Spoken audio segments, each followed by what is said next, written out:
Hello बच्चों, आप सभी का बहुत बहुत स्वागत है। तो आज की क्लास में हम बात करेंगे धमनी और शिरा में अंतर की। धमनी और शिरा आपको पता ही होगा, धमनी किसे कहते हैं और शिरा कैसे कहते हैं। हमारे शरीर में दो प्रकार के नसें हैं, धमनी और शिरा, जो शुद्ध रक्त को लाती हैं और शुद्ध रक्त को ले जाती हैं। इस प्रकार जो है हमारा शरीर एक गति की तरह व्यवहार करता है और हमारे शरीर में नियमित रूप से सभी क्रियाएँ होती रहती हैं। तो यहाँ पर देखिए, धमनी और शिरा में अंतर के बारे में हम बात करेंगे। तो धमनी जो है रुधिर रक्त को हृदय से ऊतकों तक ले जाती है। जो धमनी होती है वो रक्त को शरीर के सभी अंगों ऊतकों तक ले जाती है। ठीक है, तो धमनी का कार्य होता है शरीर के रक्त को अंगों तक ले जाना, ऊतकों तक ले जाना। वहीं पर शिरा रुधिर को ऊतकों से हृदय तक ले जाती है। जो शिरा होती है वो रक्त को ऊतक से मतलब अंग से जो है हृदय तक ले जाती है।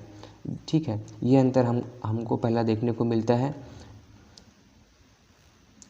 अगर आपने हमारे चैनल को सब्सक्राइब नहीं किया है तो सब्सक्राइब कर दीजिएगा, ताकि आप तक हम ऐसे वीडियोस पहुंचाते रहें और आपको हमारी वीडियोस मिलती रहें। ठीक है, तो दूसरा अंतर देखते हैं। धमनियों में शुद्ध रक्त होता है। ठीक है, धमनियों में शुद्ध रक्त होता है, केवल फुस्फुस धमनी में अशुद्ध रक्त होता है। जो धमनी होती है उसमें शुद्ध रक्त होता है।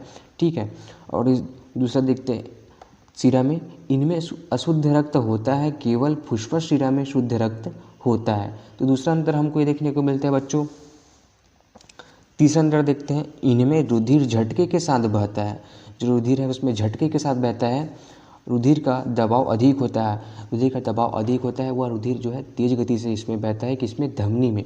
और शिरा में, इनमें रुधिर का दबाव कम होता है तथा रुधिर धीरे धीरे बहता है। ठीक है, जो शिरा होती है इनमें रुधिर का दबाव कम होता है, इसमें ज़्यादा होता है, इसमें कम होता है तथा रुधिर धीरे धीरे बहता है। तीसरा अंतर हमको देखने को मिल जाता है, बहुत ही आसान अंतर है। चौथा अंतर देखते हैं, इनकी भित्तियाँ मोटी होती है तथा लचीली होती है। जो धमनी है उनकी जो भित्तियाँ हैं वो मोटी होती है। ठीक है, इनकी जो भित्ति है वो मोटी होती है एवं लचीली होती है। और शिरा की भित्तियाँ हैं, इनकी भित्तियाँ पतली तथा कम लचीली होती है। ठीक है, जो शिरा की भित्तियाँ हैं वो पतली होती हैं तथा कम लचीली होती है। ये हमको तीसरा अंतर, चौथा अंतर देखने को मिल जाता है।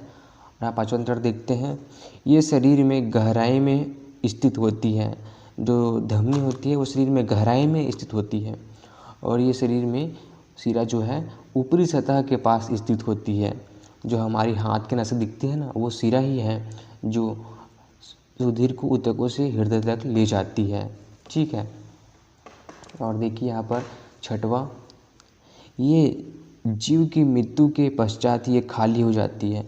जब जीव की मृत्यु जाती है, कोई आदमी मर जाता है या फिर कोई मनुष्य की मृत्यु जाती है, तो जो धमनी है वह खाली हो जाती है, उसमें किसी भी प्रकार का कोई रक्त नहीं होता है। ठीक है, जो धमनी की नलियाँ हैं वो पूरी तरह खाली हो जाती है, उसमें से रक्त का कोई भी प्रवाह नहीं होता है।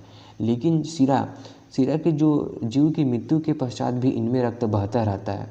जो शिरा होती है वो जीव की मृत्यु हो जाती है, फिर में जो है रक्त इसमें बहता रहता है। ठीक है, तो यह छठवां अंतर देखने को मिलता है, इसमें जो रक्त भरा रहता है मृत्यु होने के पश्चात।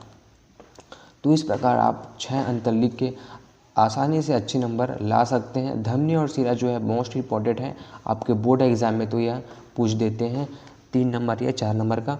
तो आप इसका प्रिपरेशन अच्छे से कीजिए, बहुत ही आसान अंतर है, ज़्यादा कुछ करने की ज़रूरत नहीं है। तो ऐसे वीडियोज़ के लिए सब्सक्राइब करना ना भूलिए। मिलते हैं अगले ऐसे नए वीडियोज़ में।